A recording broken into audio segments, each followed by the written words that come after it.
Bonsoir à tous, bienvenue sur le plateau Equinox Soir, votre décryptage quotidien de l'actualité de lundi à vendredi, 19h, 21h, 18h, 20h, Greenwich Mean Time.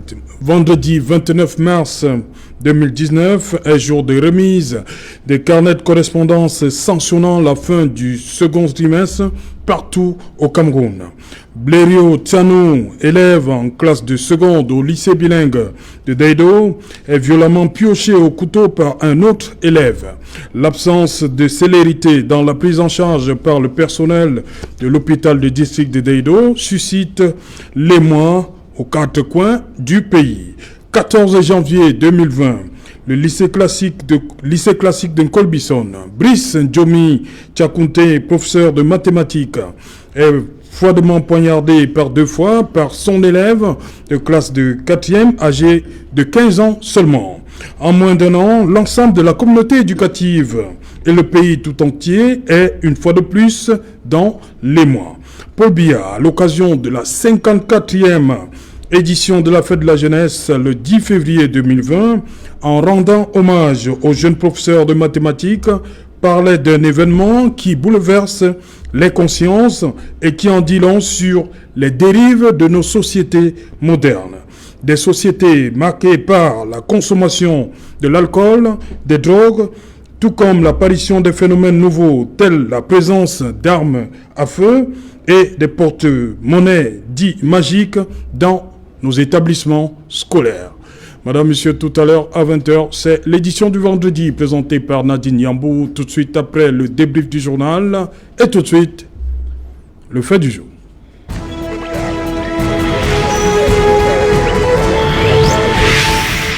Alcool, drogue, porte-monnaie magique, armes à feu, l'école est-elle en danger? Madame, Monsieur, pour tenter de répondre à cette question, ont choisi de faire de ces serviteurs de la République leurs victimes de par leur acte macabre d'une inexplicabilité indubitable. Hier encore, vous l'avez rappelé, c'était Ndjomi Tchakounte. Il s'en est fallu depuis aujourd'hui que nous soyons à pleurer un collègue au lycée bilingue des Sauces. Alors, déconner, autant pour moi, il ne me reste qu'à poser cette question: à qui le tour demain? À qui le tour demain? Très bonne question. À côté de vous, René Stéphane Ngoui, bonsoir.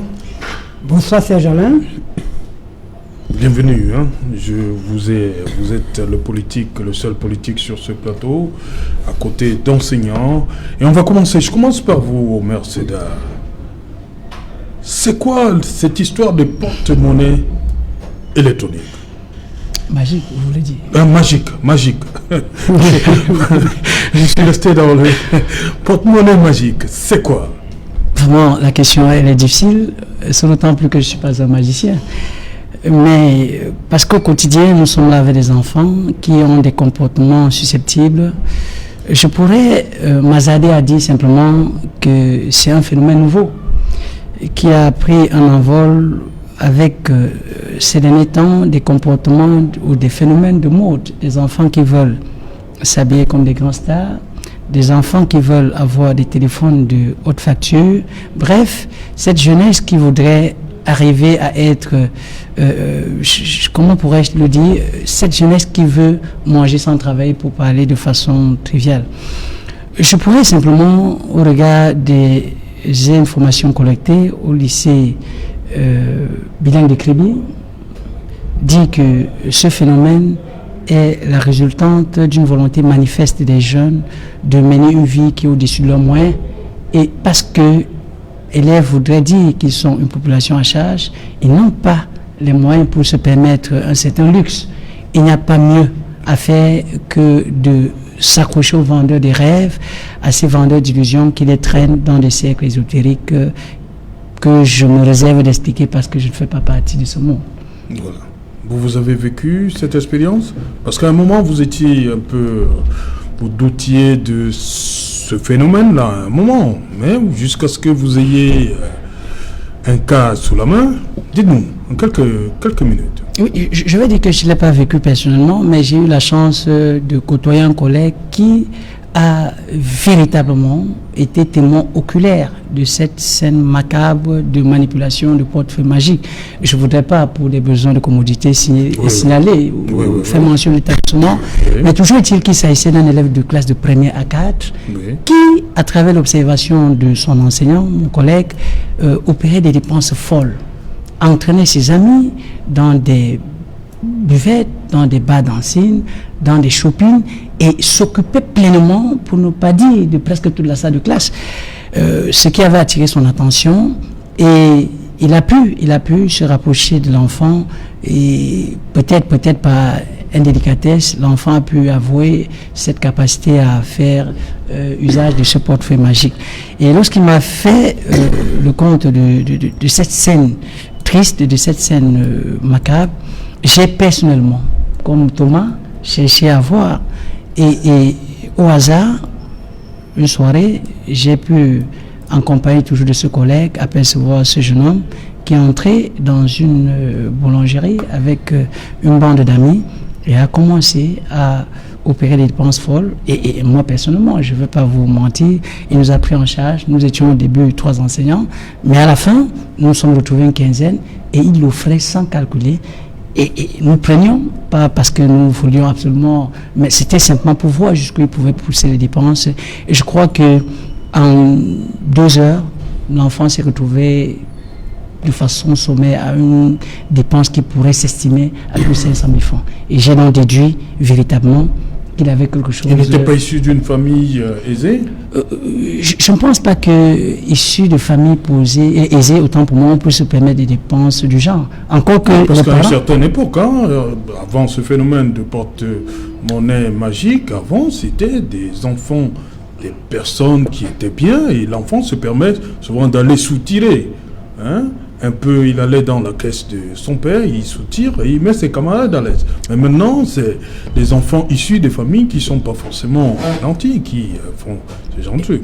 Exactement, justement, je l'ai dit dans mes propos d'introduction, ces enfants sont, je veux dire quoi, on le vend en rêve. Oui. Ils sont des enfants généralement de familles pauvres. Et pour le cas d'espèce, c'est un enfant de quartier démuni, un enfant de famille démunie, mais qui, au rythme de sa vie, a laissé convaincre l'enseignant ou son enseignant, mon collègue, qu'il avait une manipulation hors du commun. Ok. Samuel Ngamo, comment vous réagissez face à... Vous avez appris ce qui s'est passé au lycée de Kribi, parce que le rapport, il est là, signé du proviseur et de Madame Ngefak Lydie, qui rapportait les travaux. Et l'ordre du jour, ce jour-là, vous avez écrit, le proviseur a écrit au monsieur le délégué départemental des enseignements secondaires, l'Océan, sur l'affaire porte-monnaie magique Bénin.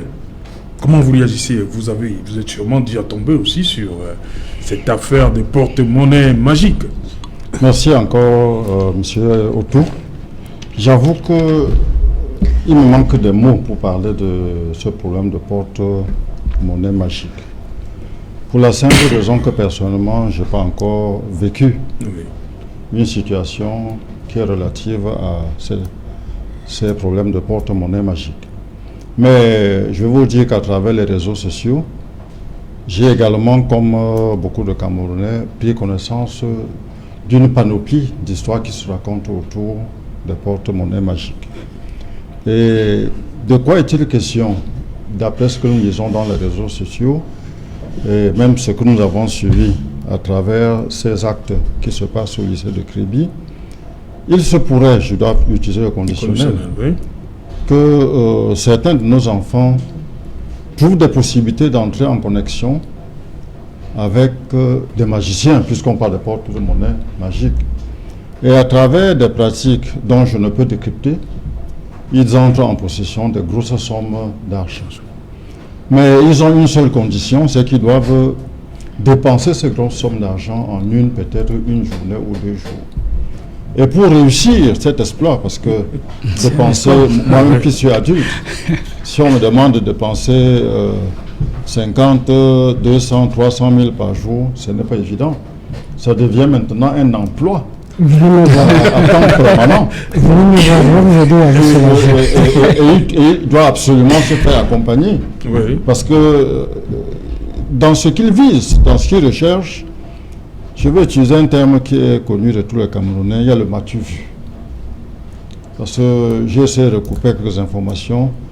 Ces enfants sont des enfants en situation difficile, qui ont des complexes, qu'ils pensent gérer à travers le matu vu.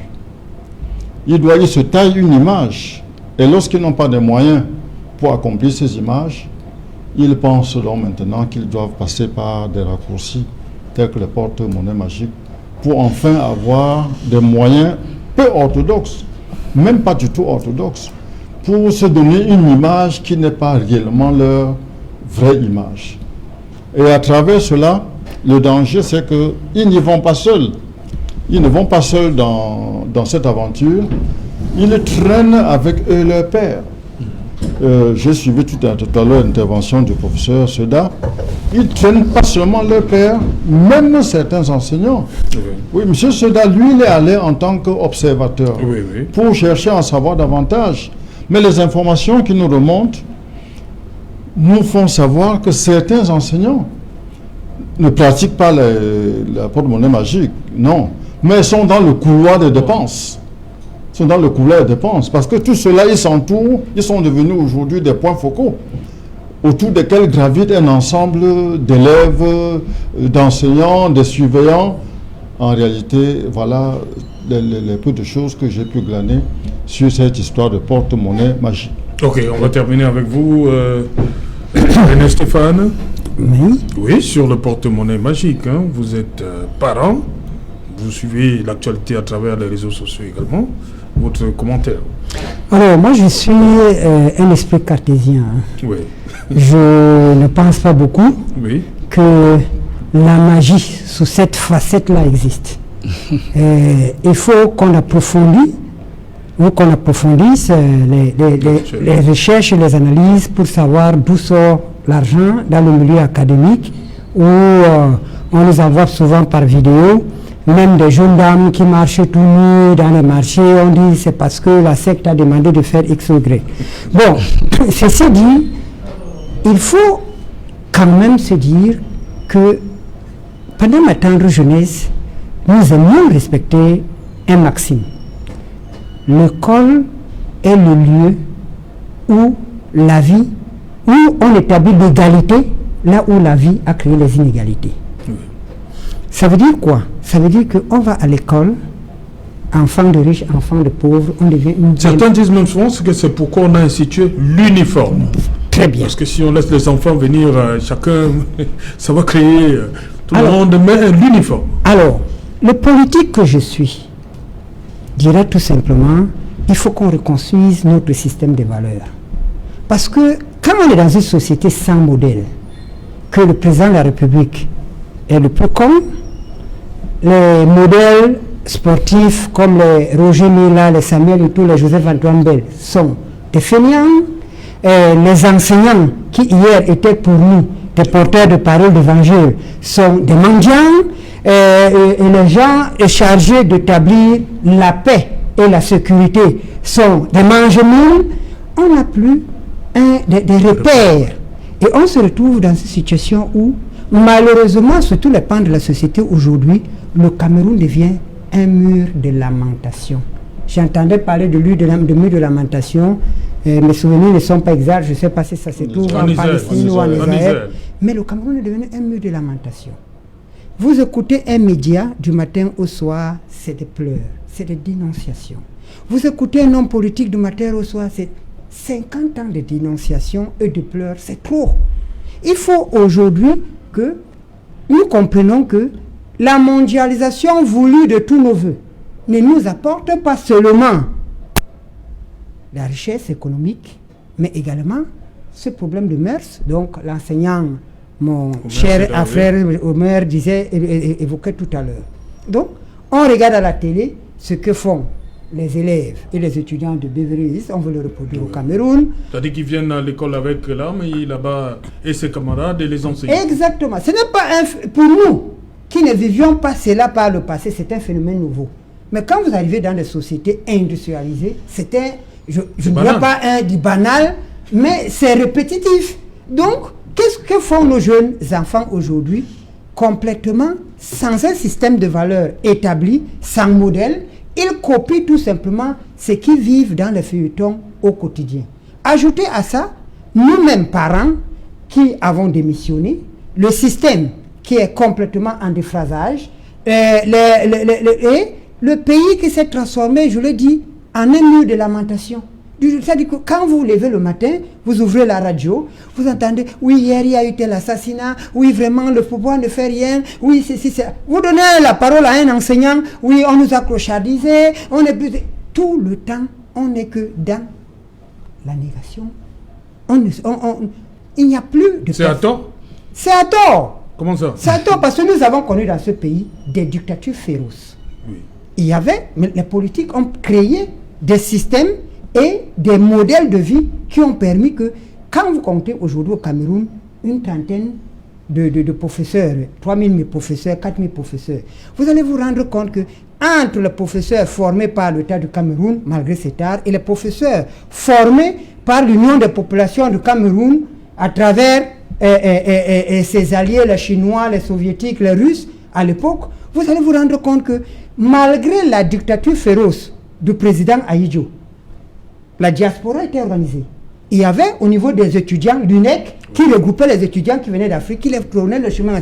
Au Cameroun, en France, les Camerounais se moquaient des Sénégalais et des Maliens qui ne rentraient pas, qui restaient balayés des rues de France. Aucun Camerounais des années 60, 70 ne pouvait, après ses études, rester en France.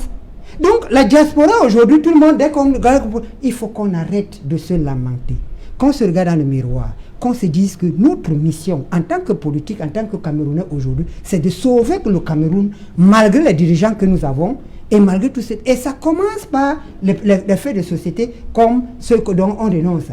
Dans les lycées camerounais, monsieur l'inspecteur et l'enseignant vont nous le confirmer, il y a des accompagnateurs pédagogiques. Il y a des accompagnateurs psychologiques. Il y a des orientateurs, des gens chargés de l'orientation. Donc, les écoles ont des structures capables de prendre en charge ces phénomènes qui nous viennent d'ailleurs. Mais malheureusement, même vous-même, quand vous avez un parking de 5 voitures, il y a certaines voitures que vous n'allez pas conduire. Donc, comme c'est des faits nouveaux et qu'on n'a pas donné des moyens à ces structures-là de pouvoir, il faut maintenant que les politiques, au lieu de venir tout le temps dire, ici sur le plateau de télévision, c'est nous les meilleurs, de se dire, il est temps qu'on cesse de se lamenter, qu'on quitte la dénonciation pour l'action, que lorsqu'il y a un phénomène comme ça, qu'on active les syndicats d'enseignants, qu'on essaye de voir dans quelle mesure les parents peuvent jouer leur partition, et que le fait de dire à la télé du matin au soir, oui, on a fait ceci, porte-monnaie magique, ça ne résout pas notre problème. Et ce n'est pas les gens qui, depuis 60 ans, ont démontré qu'ils n'ont rien à foutre avec notre jeunesse qui vont résoudre ce problème. Alors nous avons un choix, soit de laisser notre jeunesse dans l'abîme, soit de venir pleurer à la télé, soit mais moi, ou bien l'Union des populations recommande à tous les partis politiques, à tous les compatriotes, que chacun serve le Cameroun là où il se trouve. Il faut sauver le Cameroun malgré les dirigeants que nous avons. C'est pour ça que nous inféodons les syndicats. Quand vous comptez 4 syndicats au Cameroun, vous allez voir que 1 ou 2 sont créés par l'Union des populations. Vous prenez les associations de droits de l'homme, vous allez voir que, parce que nous estimons que, puisqu'on nous a enfermés dans le parti politique et qu'on ne peut pas faire, il faut aujourd'hui qu'à travers les associations d'enseignants, à travers les syndicats d'enseignants, à travers les associations de droits de l'homme, qu'on puisse mettre des jalons. C'est une goutte d'eau dans la mer. Mais si chacun de nous se disait, je ne vais pas à la télé, ou je ne vais pas à la radio, ou je ne vais pas au lycée pour dénoncer, je m'en vais proposer une solution, on serait loin. Okay. Et nous avons l'habitude de dire, si chaque Camerounais donnait seulement 30% de son temps passé à la critique, à l'action, 30%, on ne les demande pas 50%, ce pays serait largement meilleur. Parce que l'ingéniosité existe au Cameroun. Voilà, Samuel Ngamo, lorsqu'on préparait cette émission, il y a des gens qui m'ont dit qu'il faut peut-être, c'est peut-être l'occasion de tenir un autre discours à la jeunesse, en mettant en avant des modèles. Parce qu'on sait qu'à une certaine époque, je m'excuse de le dire, les femmes étaient comme symbole de réussite dans ce pays. Est-ce qu'il n'est pas temps de tenir, comme le président a dit il y a 2 jours, les modèles, il en a cité 3, Tema, Job Vendor, Amal. Est-ce qu'on ne doit pas revenir à ce ce discours-là, dire à la jeunesse que voici, vous aussi, vous pouvez être comme cela. Merci, M. Otou. Votre introduction, pendant votre introduction, vous avez ouvert là une véritable boîte de Pandore. Lorsque vous soulevez le problème de porte magique, Oui. avec tous les effets collatéraux que nous observons dans l'école, vous ouvrez là une boîte de Pandore dans laquelle tous les faits sociaux peuvent être logés. Et pour bien comprendre cela, il faudrait faire une analyse à plusieurs échelles. D'abord au niveau communautaire, ensuite au niveau de l'école, au niveau de la famille et au niveau des individus. Voilà pourquoi j'ai dit que le problème, vous avez bien voulu vous focaliser aujourd'hui sur l'école. Mais l'école n'est qu'une excroissance de la société. Tout à fait. L'école n'est qu'une formation, une création de la société. Et notre école aujourd'hui est à l'image de ce que la société entière est. Donc si vous avez bien voulu, vous pouviez ouvrir ce panel à 50 personnes, vous aurez des sociologues qui auront à dire par rapport à ce sujet, vous aurez des juristes qui auront à dire, vous aurez des médecins, les assistants, les travailleurs sociaux. Tout le monde est interpellé, comme disait le politicien. Vous nous mettez sur la même table avec le politicien. Bon, mais nous sommes des technocrates, nous faisons aussi la politique, mais en autre moment. Nous sommes invités là aujourd'hui comme technocrates. Donc c'est pour dire tout simplement que le problème doit être perçu au niveau communautaire. C'est l'affaire de toute la communauté. Et l'école étant une création de la communauté, vous savez bien, l'un des pédagogues modernes avait donné la définition de l'éducation comme étant la socialisation des jeunes générations par la génération adulte. Vous comprenez, aujourd'hui, l'école va faire face à deux enjeux. Il faut d'abord scolariser, mais il faut ensuite socialiser. Quand je dis ensuite, c'est pas bien placé parce que la socialisation doit commencer à l'école. Qu'on ne pense pas qu'on va à l'école un moment pour la scolarisation et c'est le futur prochain ou lointain que va commencer la socialisation. Non. Et c'est parce qu'il y a des lacunes à tous ces niveaux. Au niveau communautaire, nous avons des sérieuses lacunes, comme disait l'homme politique. Lorsque l'homme politique il parle de regroupement du personnel en des syndicats, aujourd'hui, peut-être quand vous, UPC, vous avez la manœuvre en main, vous avez une volonté de bien téléguider les Camerounais pour qu'ils s'organisent en des véritables syndicats. Avez-vous la certitude qu'aujourd'hui, on voudrait même que les gens s'organisent en des syndicats pour défendre leurs intérêts? Moi, je n'ai pas la même lecture.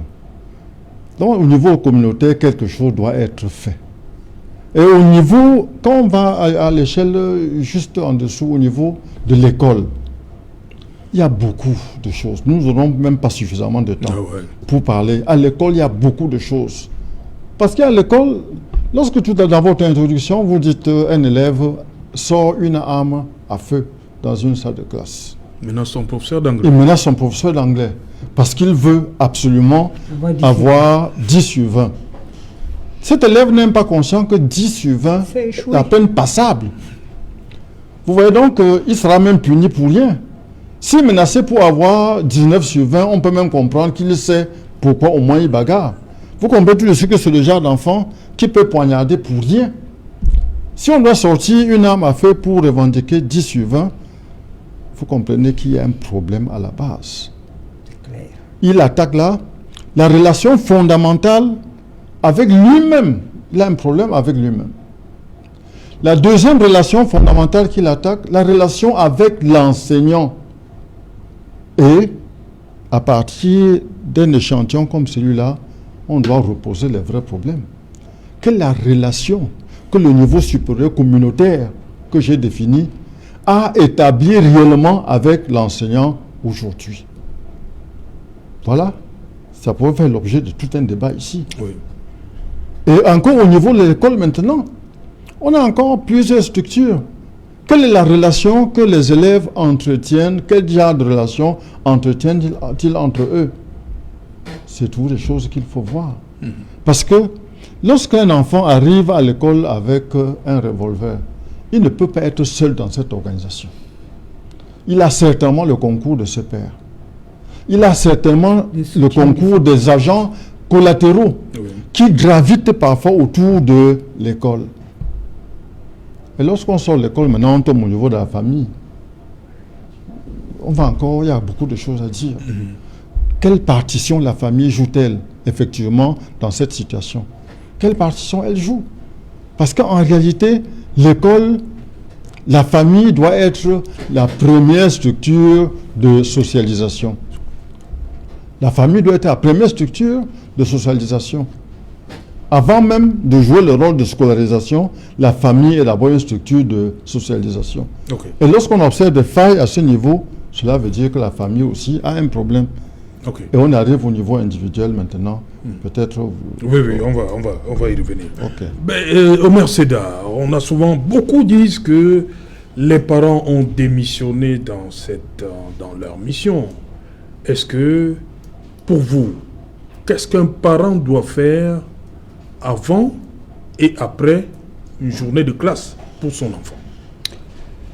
Je pense, Jean autour, que la chance que j'ai eue pour ce soir, c'est d'avoir écouté religieusement l'inspecteur et l'homme politique que nous avons ici sur la table. Ce qui m'a permis de comprendre réellement que nous ne sommes pas appelés à voir l'école, comment dirais-je, de façon... Autrement dit, il faut une lecture de second degré. Et le temps ne peut pas être suffisant pour entrer dans la profondeur, parce que c'est un débat assez vaste qui interpelle plus d'une personne. Mais vous avez fait bien d'insister sur un point qui n'est pas de moindre, celui du rôle des parents. Oui.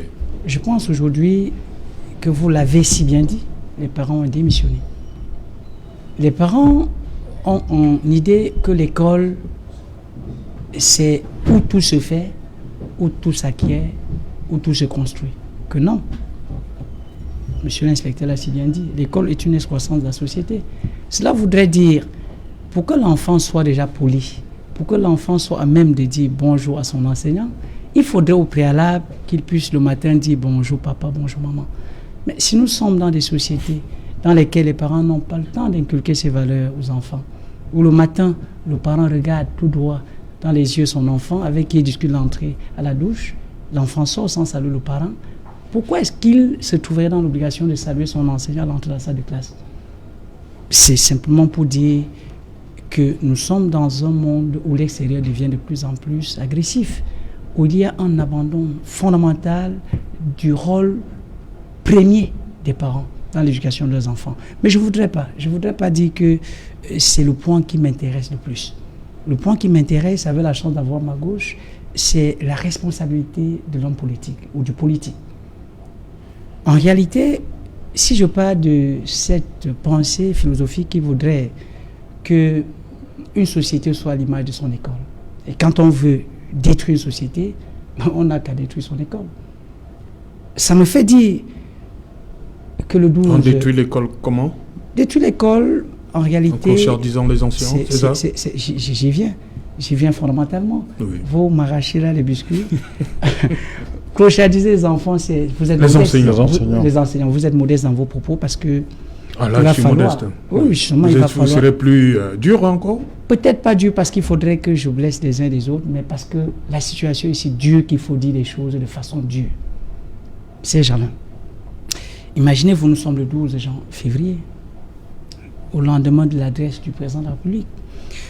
J'ai salué ce discours. Je salue encore ce discours. Et j'ai la ferme conviction que si le président nous suit ce soir, il va falloir véritablement qu'il comprenne qu'il s'est adressé à une jeunesse. Et je ne représente pas la jeunesse, mais la jeunesse a aussi des choses à lui dire. C'est bien beau de dire qu'il y a des modèles, de présenter des modèles. X, Y.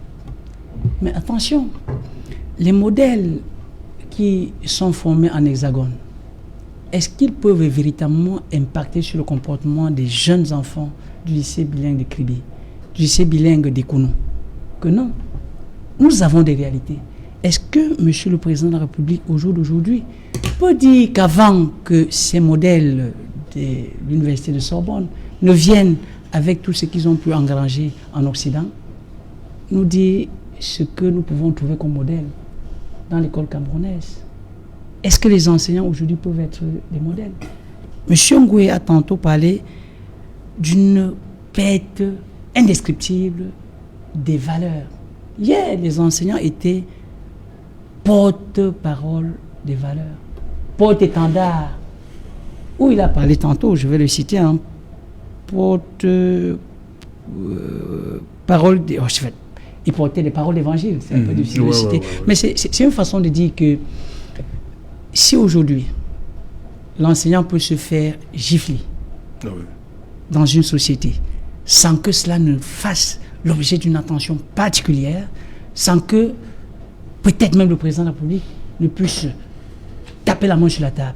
Si les enseignants peuvent être clochardisés, vous l'avez si bien dit, pouvez-vous imaginer qu'il y a des enseignants qui sortent des écoles, qui travaillent 3-4 ans sans salaire? Mais vous imaginez que ces enseignants, pendant 4 ans, qu'est-ce qu'ils ont pu enseigner? Et surtout, quand le portefeuille magique intervient, ça devient compliqué encore. Hein? Peut-être là, ça devient encore un élément justificatif de ce phénomène. Parce que je vous dis, ces jalons autour, un homme qui a faim ne peut pas servir de modèle. Un homme qui est humilié ne peut pas servir de modèle. Et nous sommes dans une société camerounaise où la situation est si grave. Si grave que les enseignants se font gifler. Les enseignants, si vous permettez, j'ose croire que le président de la République nous suit là. Imaginez-vous un instant, nous sortons d'un championnat africain, le CHAN. Vous pouvez imaginer un instant si les Lions apprennent au lendemain de cette compétition n'avaient pas reçu leur prime.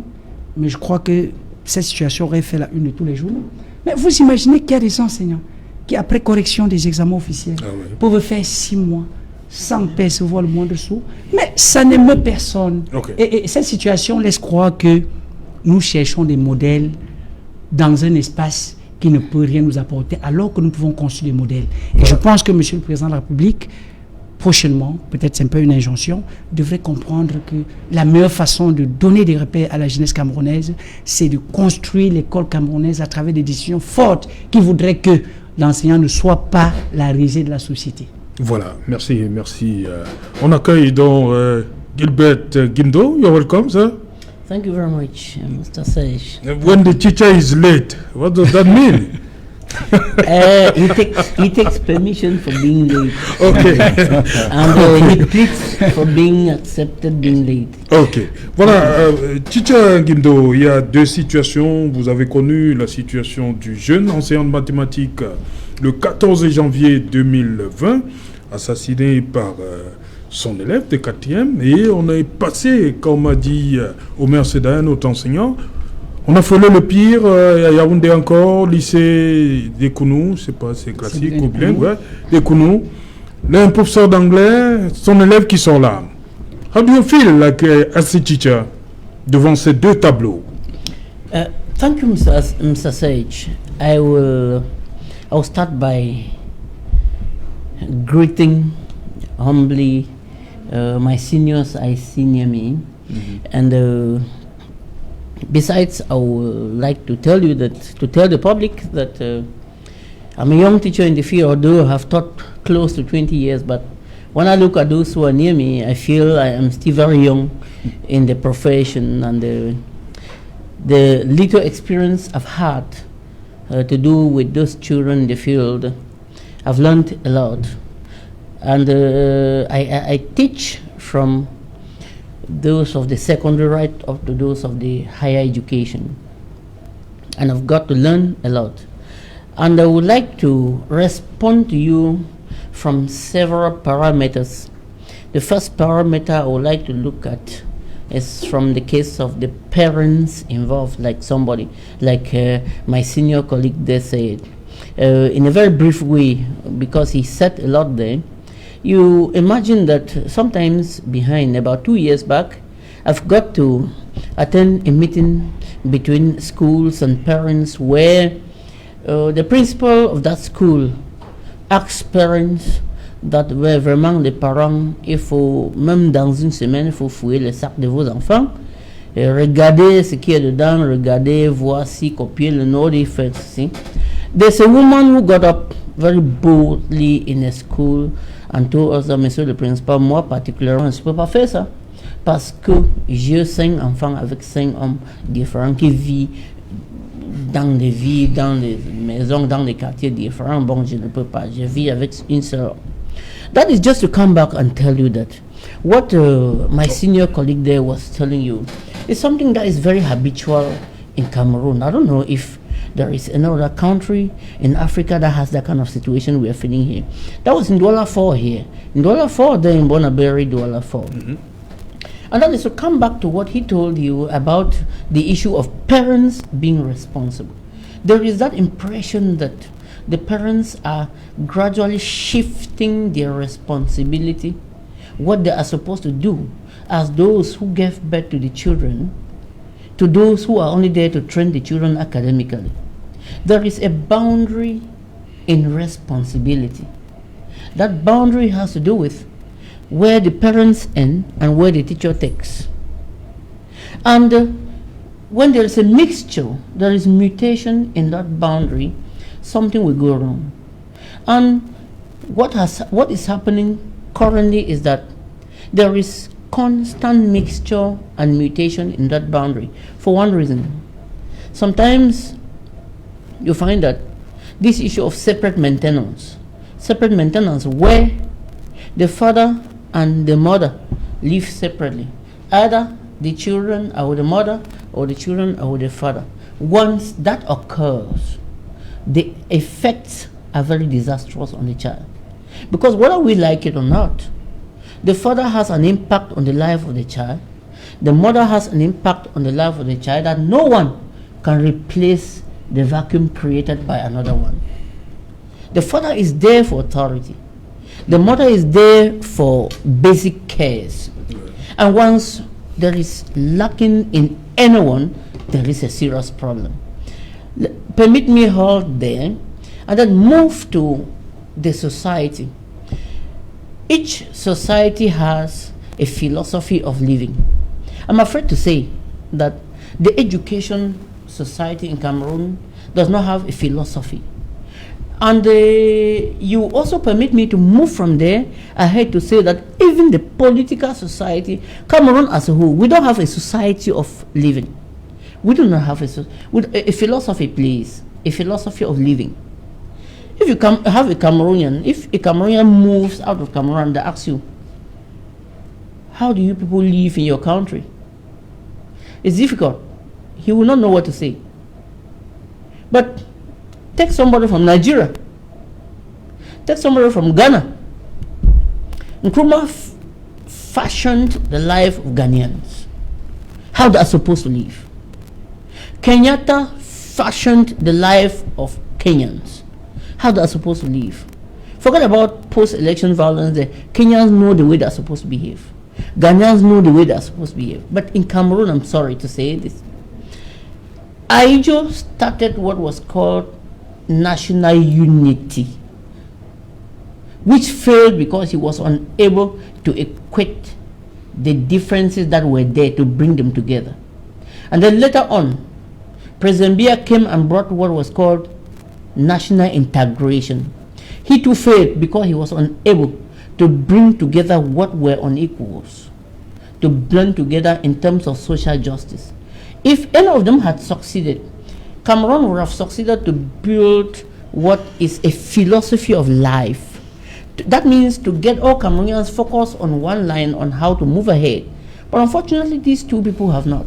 So Cameroon lacks something that is called a philosophy of life. Any Cameroonian behaves the way he likes because you know that at any one time you can pass through a hole and you are free.